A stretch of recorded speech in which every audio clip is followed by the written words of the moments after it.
एक पुत्र हुए श्री करदम ऋषि। करदम ऋषि वन में गए और वन में जाकर के तपस्या करने लगे।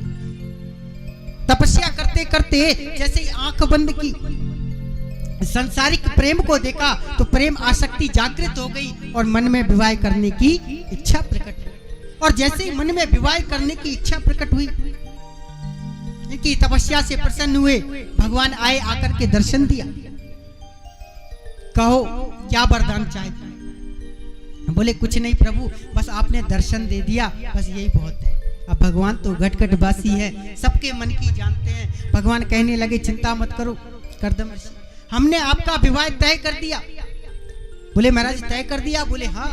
बोले स्वयंभू मनु नाम के जो मनु महाराज हैं, उनकी जो 3 कन्या है, आकृति, देवहूति और प्रसूति, जो देवहूति नाम की कन्या है, उनके साथ आपका विवाह हमने तय कर दिया।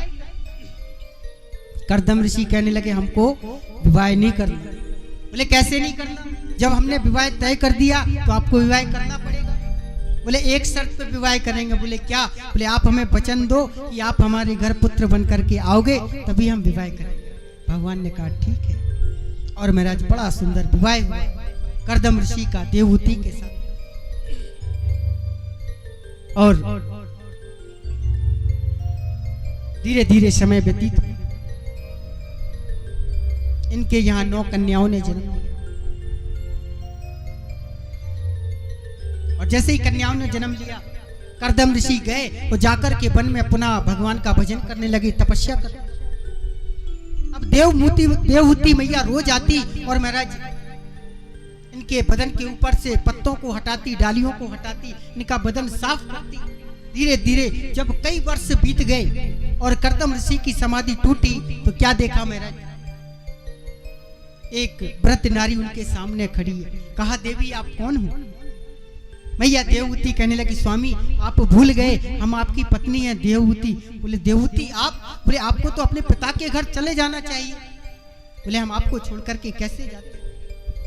और सारा वृत्तांत मैया देवहूति ने करदम ऋषि को बताया। करदम ऋषि ने ध्यान लगाया, एक सरोवर को प्रकट किया और दोनों ने जाकर के उसमें डुबकी लगाई। और जैसे ही डुबकी लगाई तो दोनों पुनः 16 वर्ष के हो गए।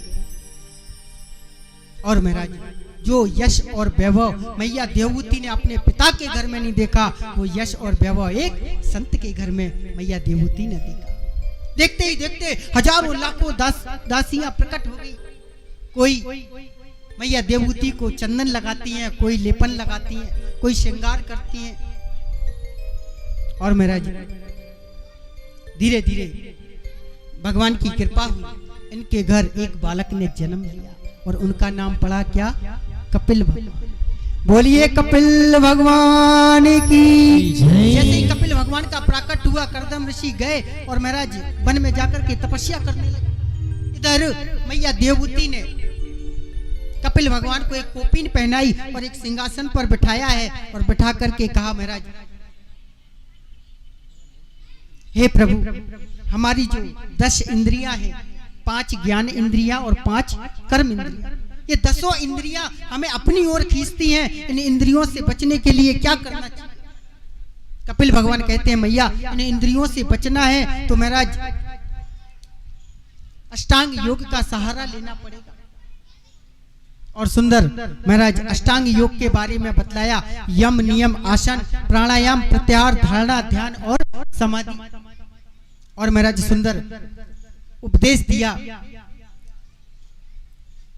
मैया देवहूति को और कहा मैया अपनी दृष्टि को शुद्ध बनाना पड़ेगा।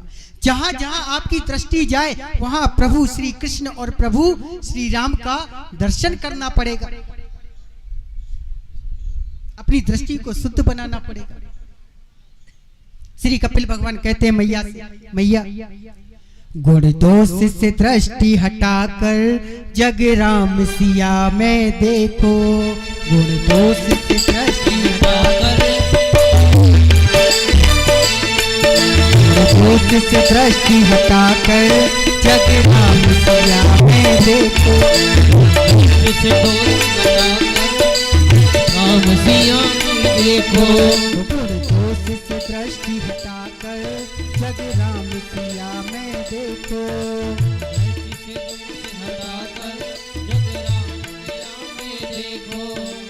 यही है सृष्टि, यही है सृष्टा, यही है दृष्टि, यही है दृष्टा।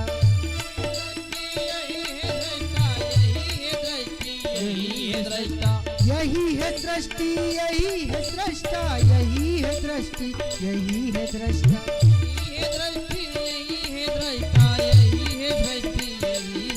पूरे दोस्त से दृष्टि हटाकर जग नाम सिया में देखो।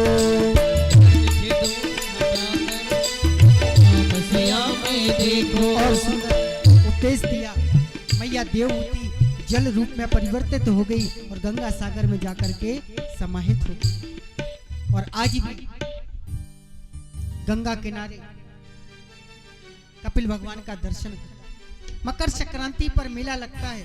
अभी आप लोग जाएं तो जरूर वहां कपिल भगवान का दर्शन करें। सब्सक्राइब करें ध्रुव कृष्ण जी के YouTube चैनल को और हमारे वीडियोस को सबसे पहले देखने के लिए बेल आइकन को दबाना न भूलें।